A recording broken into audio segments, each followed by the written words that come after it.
Boleh. Silakan. Silakan start. Start. Udah gede. Kenapa? Kasih. Oh ya. Assalamualaikum warahmatullahi wabarakatuh.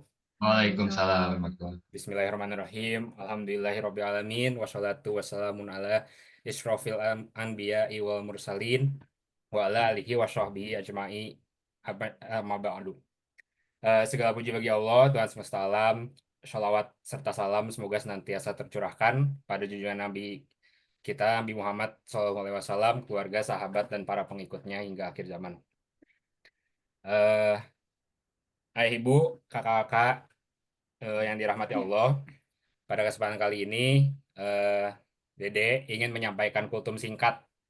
Ini temanya tentang merantau.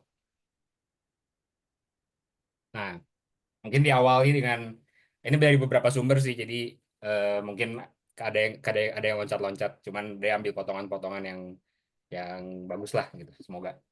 Ini ada cerita merantau dari eh, ada di YouTube namanya Ustadz Muflih Safitra. Jadi ini sebenarnya cerita dari bapaknya. Kata beliau, kita itu bisa belajar dari kisah ayam kampung. Nah, kalau misalnya kita lihat ayam yang ada di dalam sangkar, di dalam kandang, setiap hari di dalam kandang, makan dan minum disiapkan, kalau keluar ditaro, kalau masuk harus diambil juga gitu. Dibandingin juga ada ayam yang hidup di luar sangkar, yang makan cari sendiri, mungkin harus sampai jauh-jauh ke parit untuk bisa cari makan dan minum, dan mereka tempat tinggalnya pun dimanapun yang mereka rasa aman dan nyaman. Nah, ayam yang pertama itu disebut ayam ras atau broiler atau segala macam. Yang kedua itu disebut ayam kampung. Nah, ayam ras itu kalau dijual murah, tulangnya lemah, dagingnya, telurnya juga murah kalau dijual. Sementara kalau ayam kampung itu tulangnya kuat, telurnya mahal, dagingnya mahal dan bermanfaat lah, banyak manfaatnya. Nah, lalu apa sih sebenarnya yang membedakan? Nah, yang membedakan itu adalah yang satu dimanja, yang satu mandiri sebenarnya. Nah, jadi sebenarnya pesan dari cerita ini adalah merantaulah keluar gitu, ke negeri orang. Nanti kamu akan merasakan berbagai macam cobaan untuk melatih kemandirian. Ya mungkin yang kakak Dede sekarang sedang jalani, mungkin ada beberapa cobaan. Nah, itu sebenarnya untuk melatih kita lebih mandiri lagi gitu. Nanti pada saatnya, insya Allah kita akan sadar dan kita bisa rasakan hasilnya gitu. Bahwa kita insya Allah akan semakin bernilai, mungkin lebih dibutuhkan orang lagi, dan bisa lebih kuat ketika dihadapi berbagai macam cobaan lainnya gitu. Nah, di agama Islam juga itu menganjurkan kita untuk merantau. Sebenarnya sudah dari zaman Nabi mungkin ya.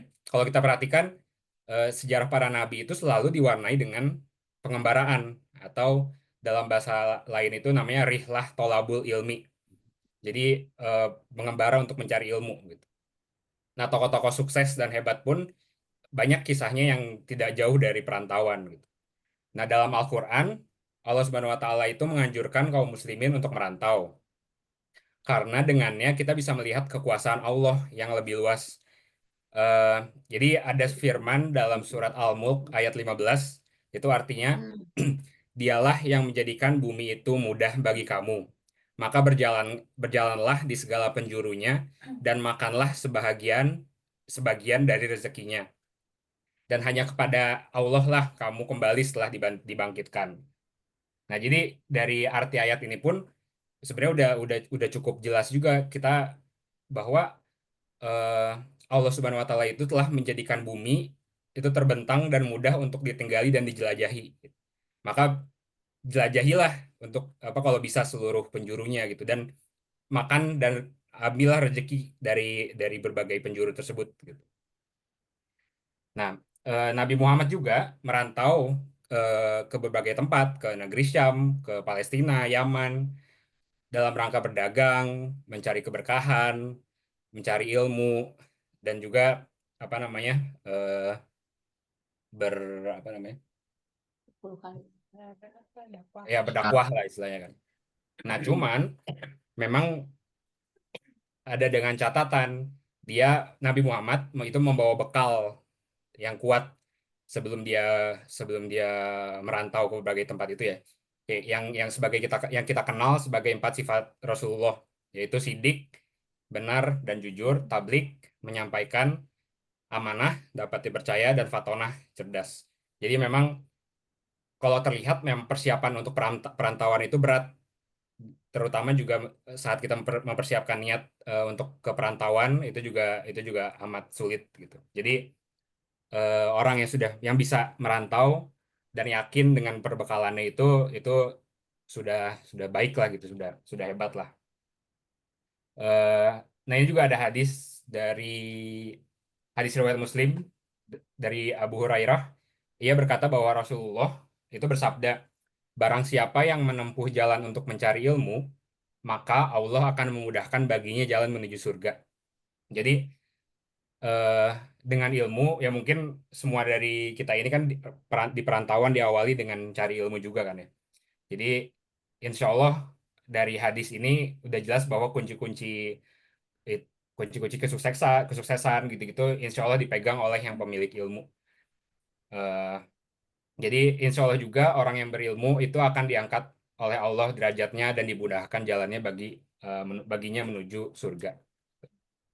Nah, ada juga satu pembelajaran nih yang bisa kita ambil dari Imam Syafi'i. Nah, Imam Syafi'i ini adalah ya mungkin udah pada tahu semua seorang ulama besar yang terkenal dengan kecerdasan dan kata-kata mutiara yang penuh hikmah. Eh, jadi Imam Syafi'i itu katanya merupakan seseorang yang lahir dari keluarga miskin. Sejak dia kecil itu ayahnya udah meninggal dan menjadi seorang yatim. Nah, di usia ke-14, di usia yang sangat masih muda, Imam Syafi'i itu memiliki keinginan besar untuk merantau.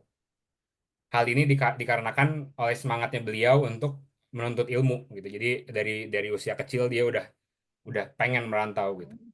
Nah, ibundanya namanya Fatimah Al-Azdi itu memahami semangat dari anaknya untuk menggali ilmu Allah gitu. Nah, untuk seorang ibunya ini sebenarnya cukup berat.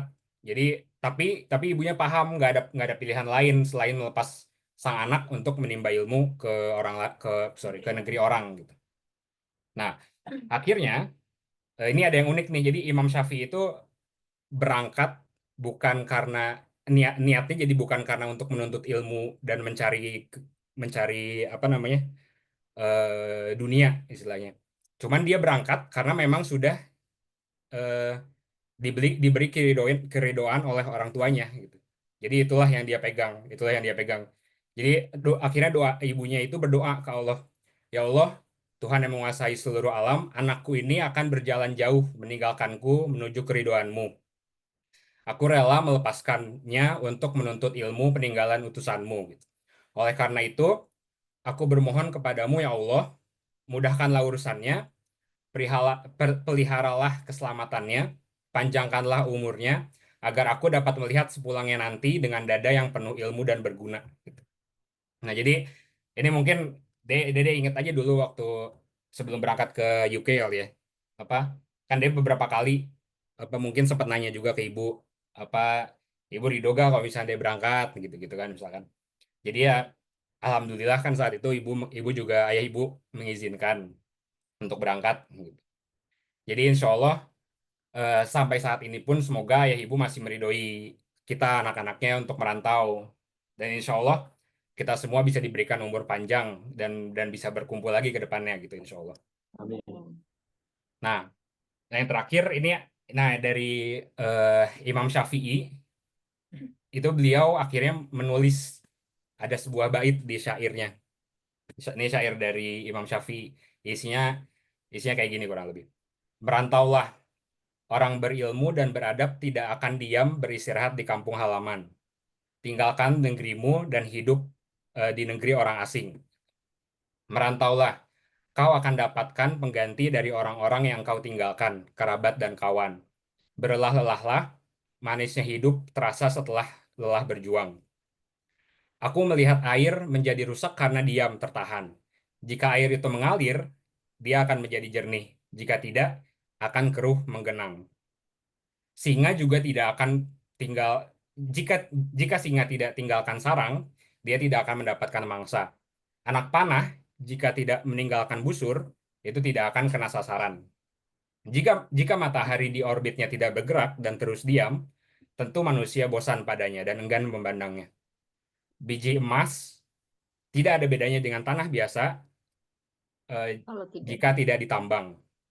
Kayu kayu yang mahal tidak akan berbeda seperti kayu biasa jika tetap ada di dalam hutan. Dan merantaulah. Orang berilmu dan beradab tidak diam beristirahat di kampung halaman. Tinggalkanlah negerimu dan hidup di negeri orang asing. Nah, jadi sebenarnya makna dari kultum ini mungkin kita semua harus bersyukur, terutama kakak-kakak, adik yang udah diberi kesempatan untuk merantau, karena memang nggak semua orang yang bisa diberi kesempatan dan mau mungkin untuk merantau, mencari ilmu dan rezeki di luar gitu. Nah, pelajaran dari kita semua, ya semoga kita semua selalu ingat dengan tujuan awal dan insya Allah selalu bisa di perantauan ini selalu bisa berpegang dengan pada nilai-nilai keislaman dan sifat-sifat baik dari Nabi Muhammad yang tadi 4 sifat Rasulullah. Juga buat ayah ibu semoga selalu ridho dengan melepaskan anak-anaknya di perantauan. Juga semoga kita selalu bisa melewati cobaan-cobaan yang dihadapin di saat jauh ini. Amin ya robbal alamin. Udah segitu aja dari kultum dari Dede. Terima kasih. Wassalamualaikum warahmatullahi wabarakatuh. Waalaikumsalam warahmatullahi